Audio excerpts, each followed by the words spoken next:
Isang nakakatakot at nakakakilabot na hula para sa darating na taon na nagmula mismo kay Sylvia Soriodaya, isang kilalang psychic na nagbabahagi ng kanyang mga visions at mga mangyayari sa buong mundo. Ano-ano ang matitinding magaganap sa susunod na mga taon? Paano ito dapat paghandaan ng sangkatauhan? Ang 10 world predictions ni Sylvia Soriodaya sa taong 2026, yan ang ating aalamin.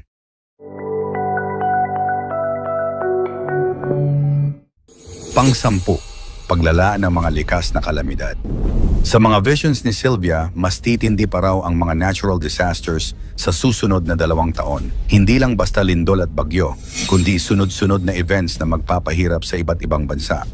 Tulad ng nararanasan natin ngayon, ramdam na ng mundo ang epekto ng climate change. Ayon sa kanya, mas marami pa raw unprecedented disasters na magpapayanig sa ating seguridad. Pang-9, matinding resesyon sa ekonomiya.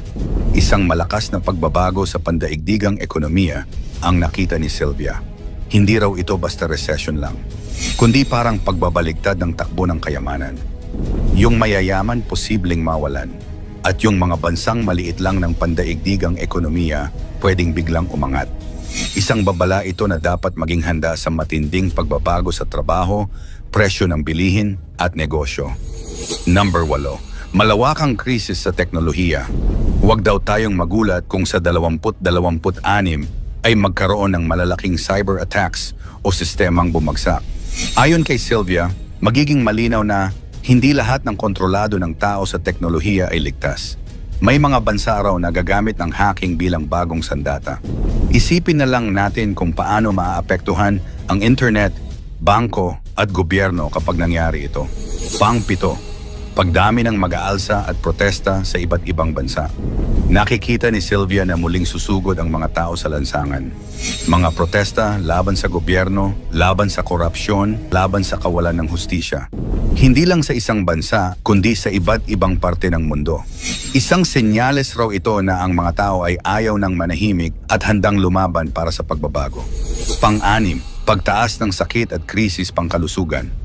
Bagaman hindi niya binanggit ang eksaktong sakit, malinaw sa kanyang hula na may lalabas na panibagong health crisis. Maaring hindi kasing lala ng COVID-19, pero sapat para magdulot ng pangamba at takot. Babala ito na dapat maging handa ang bawat bansa sa mabilis na pagkalat ng kakaibang karamdaman. Pang-5, pag-unlad ng espiritualidad.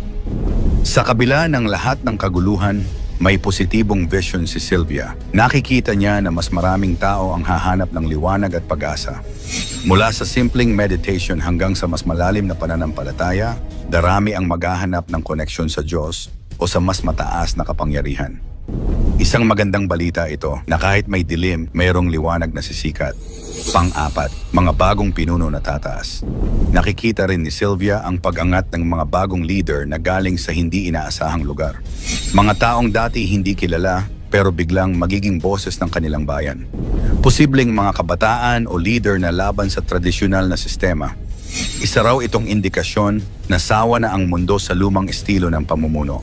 Pang-8, malaking pagbabago sa agham at kalikasan. May mga breakthroughs raw sa science na magpapabago sa ating pananaw. Pwedeng tungkol sa kalikasan, bagong teknolohiya o bagong paraan ng pagprotekta sa mundo. Isang malinaw na senyales na habang may kasamaan at sakuna, may mga matutuklasan din na magbibigay ng bagong pag-asa sa sangkatauhan. Pangalawa, pagkakawatak-watak ng ilang bansa. Isa sa pinakamatinding vision niya ay ang posibilidad ng pagkahati ng ilang bansa. Hindi lang simpleng alitan, kundi totoong pagkawatak-watak dahil sa politika, relihiyon o digmaan.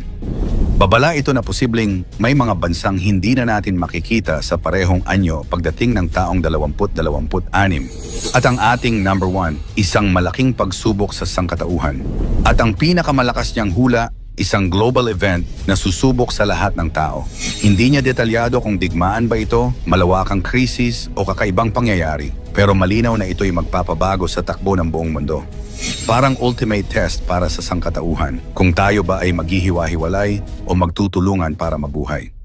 Ang mga hula ni Sylvia Soriodaya ay kagaya ng ibang mga propesiya. Maaaring totoo, maaaring hindi. Hindi lahat ay dapat paniwalaan ng buo, Ngunit maaari itong magsilbing babala at paalala na ang kinabukasan ay nakadepende pa rin sa ating mga desisyon ngayon. Pero isa lang ang malinaw, ang kataas-taasang Diyos pa rin ang may kapangyarihan kung paano natin haharapin ang kinabukasan at susunod na mga taon. Top 10 hula ni Craig Hamilton Parker para sa taong 26 na taon. Si Craig ay isang British psychic kilala bilang New Nostradamus, gumagamit ng Nadi Astrology, isang sinaunang sistema na may ugnayan sa India at spirit readings. Marami sa mga hula niya noon ay nai-report bilang tama tulad ng COVID-19 pandemic, pagkapanalo ni Donald Trump, pagsawi ni Queen Elizabeth na magdudulot ng malaking pagbabago sa monarkiya na natupad noong 22. Kaya't heto ang top 10 hula ni Craig Hamilton Parker para sa taong 26. Number 10. Paglaki ng anti-woke or cultural pushback sa Western societies. Isa sa mga prediksyon ni Craig para sa 2025 ay ang paglaban sa mga ideya ng woke culture, ang mga batas o regulasyon laban sa pagtuturo ng gender identity, mga batas sa locker room, at iba pa. Posible itong magpatuloy at maging mas malakas sa taong 2026. Number 9. UFO disclosure. Si Craig ay may hula na sa 2025 ay magkakaroon ng opisyal na impormasyon tungkol sa UFO at UAP, Unidentified Anomalous Phenomena, ayan ang mga hearing sa US Congress na hinihikayat ang pagiging transparent nito. Posibleng sa 22, may mas malaking detalye o dokumentong lalabas tungkol sa UFO, pwedeng mga video, archives o mga opisyal na pahayag mula sa gobyerno. Number 8. Paglago pa ng teknolohiya, quantum computing. Marami siyang nabanggit na magiging malaking pag-angat sa larangan ng AI at quantum computing. Sa taong 2026, posibleng makita natin ang mga breakthrough, AI na makakagawa ng sarili nitong AI, self-propagating. Mga aplikasyon ng quantum computing sa komersyo o agham. Number 7. Protesta at kaisipang political sa Europa. Si Craig ay nag-ulat na may magiging pagtaas sa mga protesta, hindi pagkakaunawaan sa mga patakaran sa immigration, pagbabago sa asylum laws, at tensyon sa pagitan ng mga bansa sa Europa. Sa 2026, maaaring maging mas malakas ito. Mga rally, sigalot tungkol sa pamahalaan, mga debating pampolitika sa kultura. Number 6. Financial instability at economic crisis. Nabanggit niya na may babagsak na ekonomiya sa ilang bansa, inflation, at financial pressure sa mga mamamayan dahil sa mga patakaran at mga gastos ng pamahalaan. Posibleng sa 2026 magkaroon ng economic shocks, currency issues, mataas na presyo ng bilihin, mga kumpanya magsasara dahil sa gastusin at kakulangan ng supply. Number 5. Malalaking natural disasters, pangkalikasang problema. Craig ay nagsabing maraming beses na predict niya ang malalaking flood, lindol, apoy sa mga kagubatan, at iba pang extreme weather. Kaya sa taong 2026, posibleng may mangyaring isang malaking natural disaster na magpapakita kung gaano kahalaga ang paghahanda sa klima at kalikasan. Number 4. Pagbubukas ng bagong patakaran sa immigration at migration laws. Isa sa mga forecast niya ay may pagbabago sa asylum regulations sa Europa at mga bansang tulad ng Netherlands, Sweden, Denmark ay magsusulong nito. Maaaring sa taong 2026, may mga bagong batas o patakaran sa imigrasyon, paghihigpit o pagbabago ng sistema para sa mga taong lumilipat o naghahanap ng asylum. Number 3. Pagtaas ng cybersecurity threats at system disruption.